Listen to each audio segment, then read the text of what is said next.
We choose to go to the moon in this decade and do the other things, not because they are easy, but because they are hard. Godspeed, John Glenn. Roger, 0G, and I feel fine. Okay, my feet out. Okay, I'm out. How does it feel for the United States to be the new record holder? At last, huh? We're rolling up and we can't turn anything off.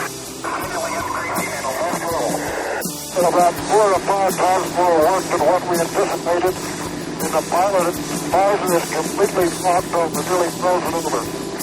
When that baby lights, there's no doubt about it. Houston, Tranquility Base here. The Eagle has landed. Hello and welcome. This is Michael Annis, and you're listening to episode 83 of the Space Rocket History Podcast. And now, Gemini 11 with Charles, Pete, Conrad, and Richard Gordon. We left off last time after the successful completion of the Gemini 10 mission. By the end of summer of 1966, other space programs such as Apollo Applications, and the Air Force's Manned Orbiting Laboratory were already culling Project Gemini for useful equipment and people. Engineers still working on Gemini were distracted by calls to help qualify a heat shield for the Manned Orbiting Laboratory, or to work on airlocks for the Applications program, or to share their launch vehicle experience with Apollo. In addition, NASA headquarters was pressing the Manned Spacecraft Center to reduce the intervals between launches again, this time from 2 months to 6 weeks. As the Gemini program neared its end, spare parts emerged as a new concern. Would there be enough hardware to finish out the missions? As Scott Simpkinson, who managed Gemini test operations, recalled, quote, "It was a bit touchy, but we made it," end quote. In this hectic climate, NASA flew the last 2 Gemini missions. Gemini's final deadline was now flatly fixed at the end of January 1967, with Gemini 11 tentatively set for September 11th and Gemini 12 for October 31st. Some significant goals had been set for the last 2 flights. For example, the Apollo Spacecraft Program Office successfully pushed for a rendezvous in the first spacecraft revolution, which would simulate lunar orbit rendezvous.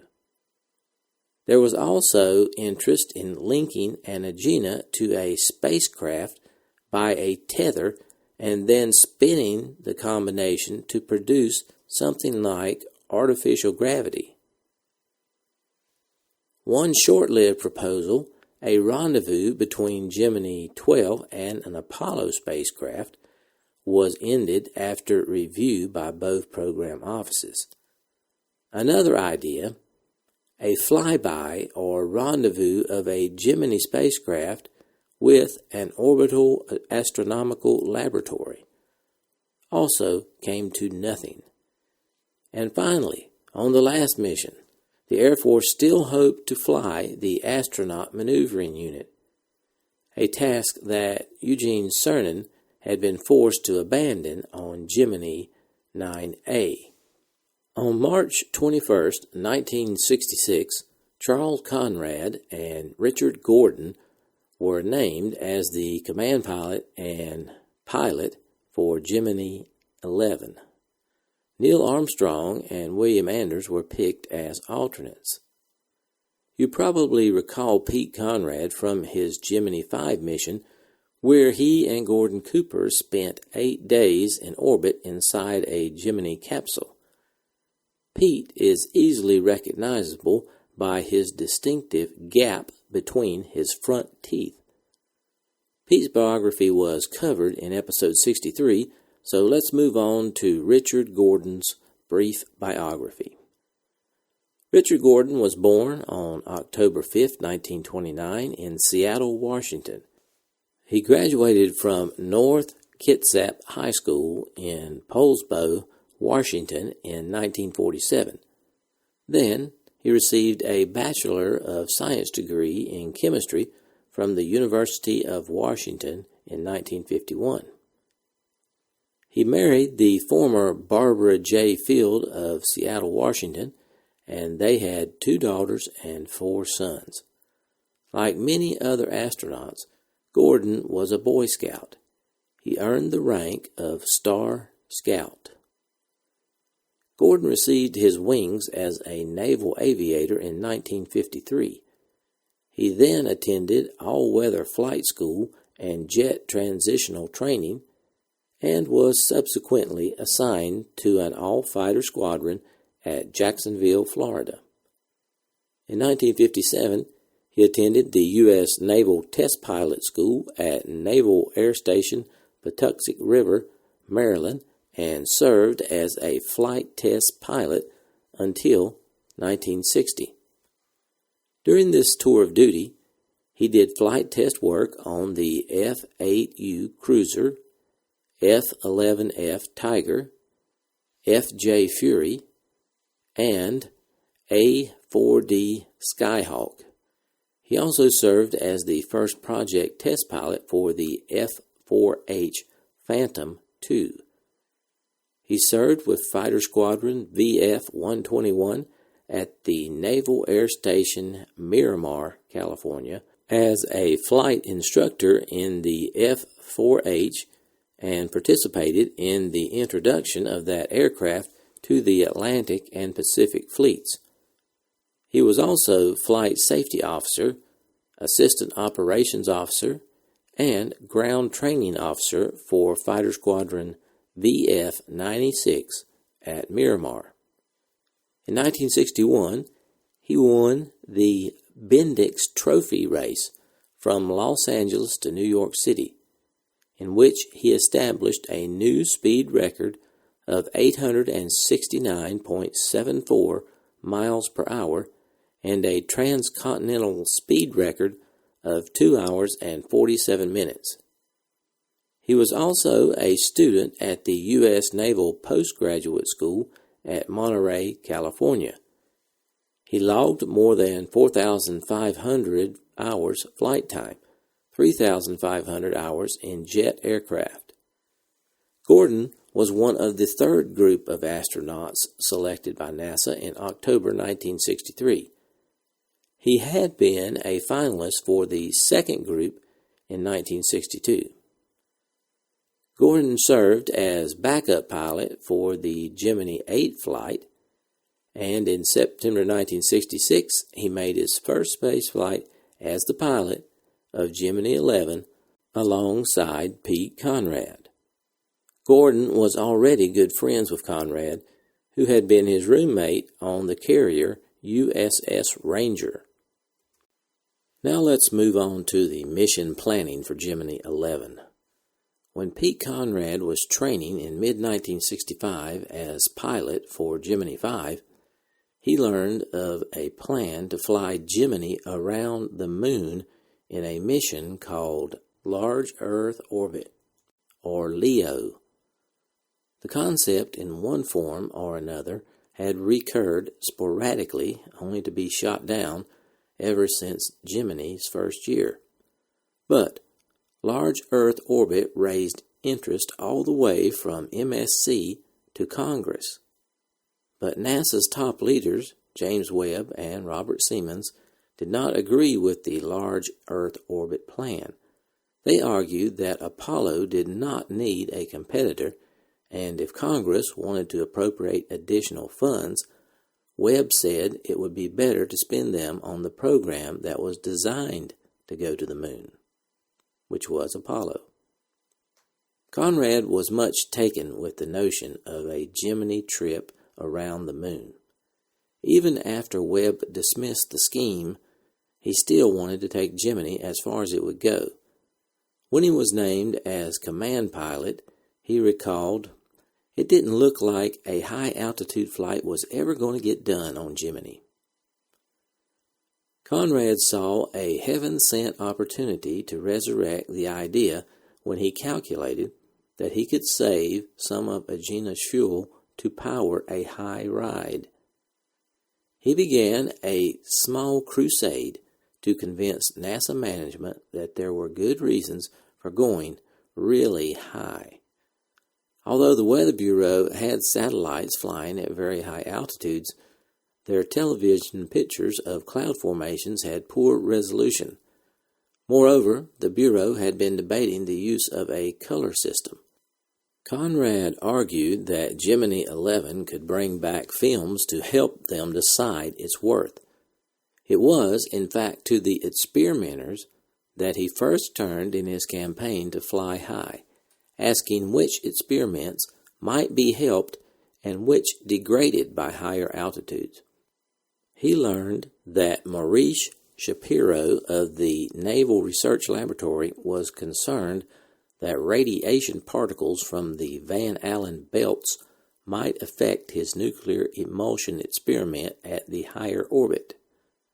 That almost killed Conrad's plan before it was started, but he enlisted fellow astronaut Anders, a nuclear engineer, for a trip to Washington to argue against the threat.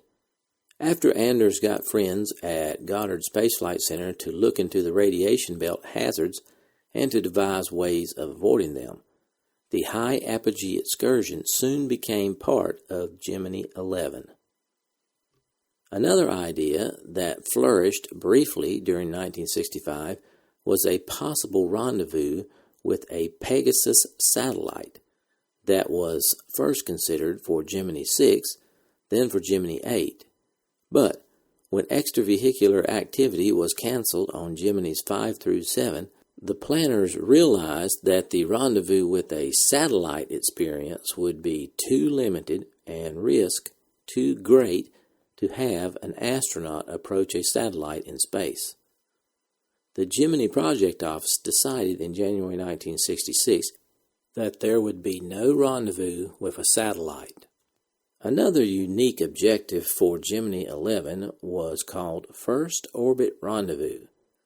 This had first been suggested before Gemini flights even began.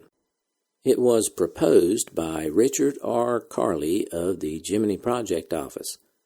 The idea had been put aside when interest had focused on a concentric fourth orbit plan. Carley's proposal revived when the Apollo office insisted on a closer simulation of lunar orbit rendezvous. With some signs of reluctance, the Gemini Project Office asked McDonnell to study the maneuver. The first meeting to create plans and ground rules for the study revealed some foot dragging. The meeting results include a curious stipulation about a first orbit rendezvous. It read, quote, "There should be no artificial restrictions in the plan to make the mission simulate Apollo operations or to simulate lunar rendezvous conditions." End quote. Well, obviously the main reason for having a first orbit rendezvous was to simulate lunar rendezvous. Eventually, Apollo interest prevailed and the stipulation was removed.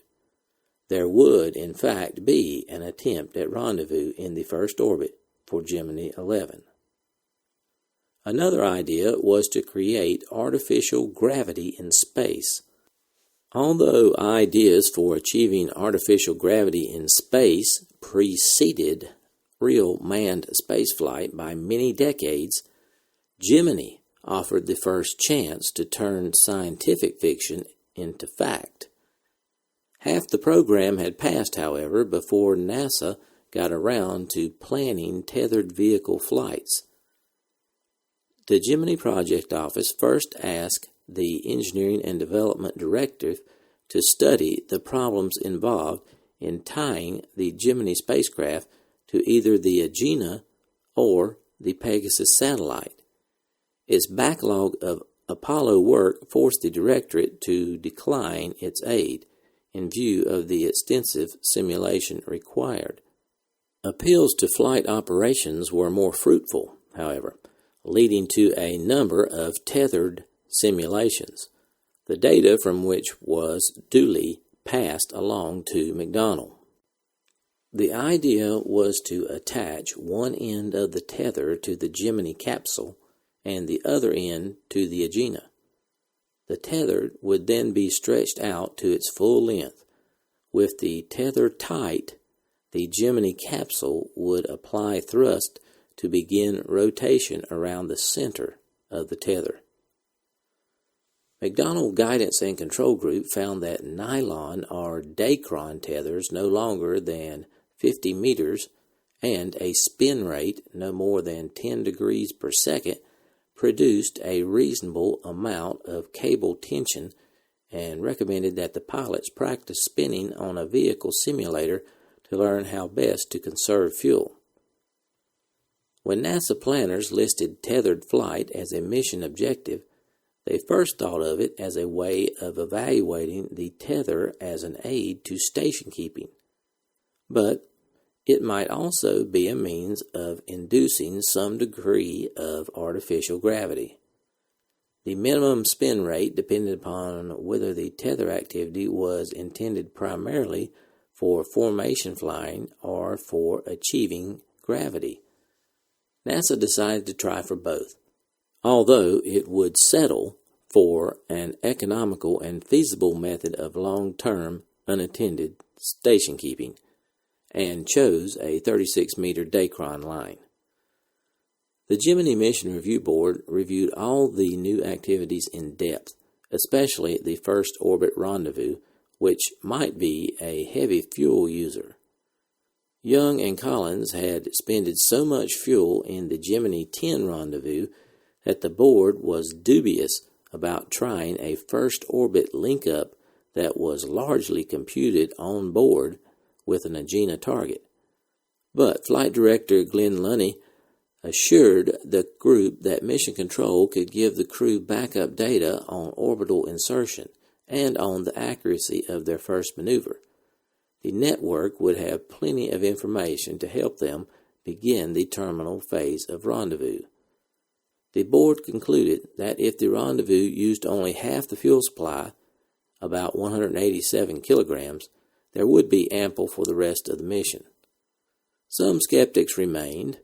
William Snyder, Deputy Director for Missions Operations, had a bet with Board Chairman James Elms that it could not be done that economically. The board seemed less concerned about the high apogee maneuver and the tethered vehicle exercise than about direct rendezvous. Radiation levels on Gemini 10 had been only 1/10 of the pre-flight estimate. The board simply asked that MSC and Goddard keep track of the latest measurements. The only major question about the tether plan was the method for freeing the spacecraft from the Agena. The board was told that the plan was to fire a pyrotechnic charge, ejecting the docking bar at right angles to the spacecraft's path. If that did not work, there was a break link in the tether that could be snapped by a small separation velocity. As might be expected, extravehicular activity received special attention. After the experience on Gemini 9A, training methods were sought that would more closely approximate flight conditions.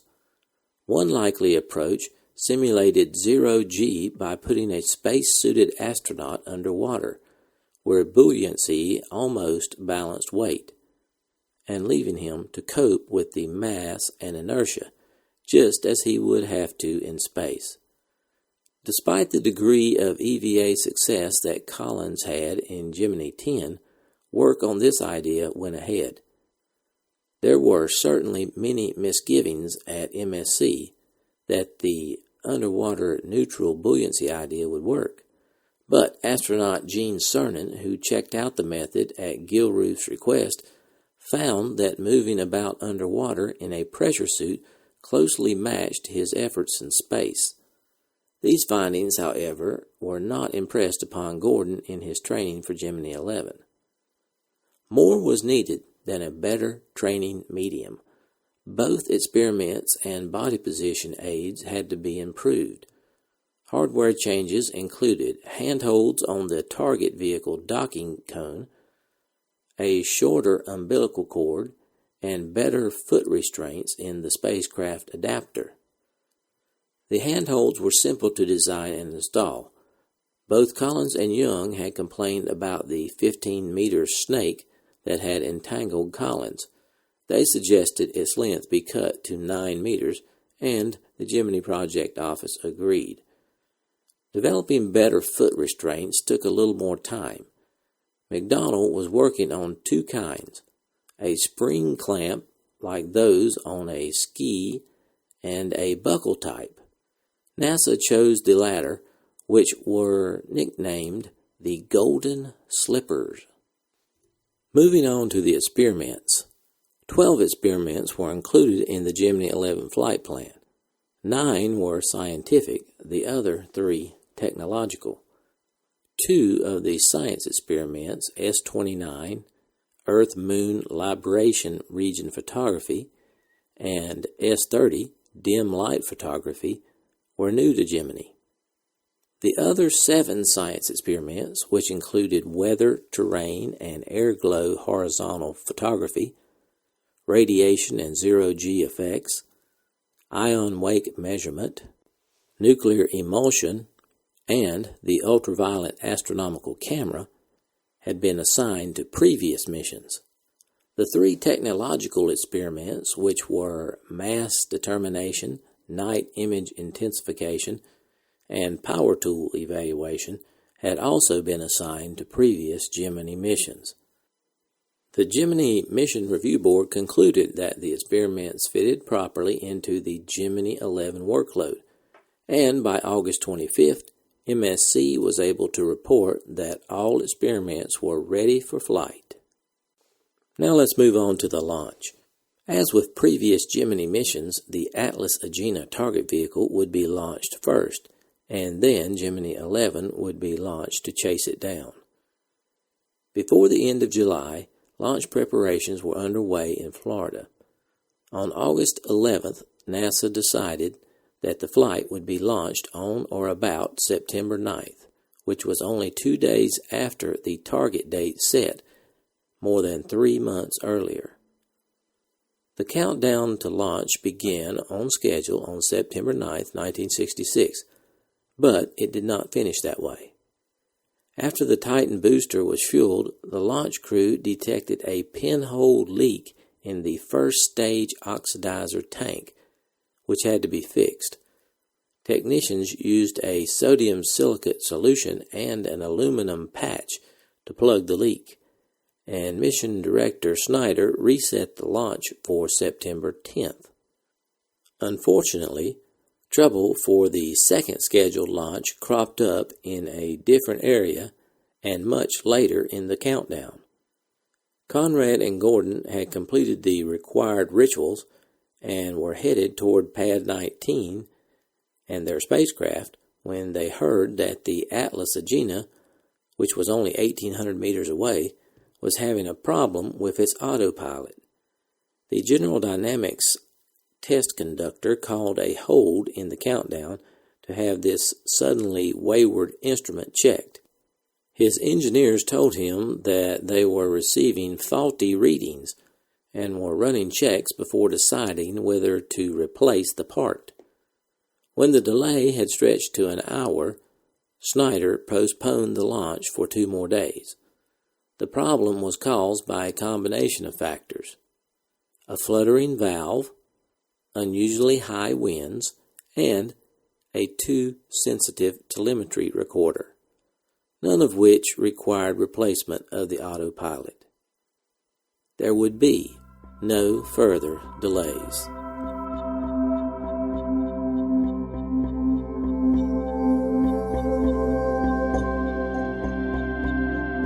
Thanks for listening to this archive episode of the Space Rocket History Podcast.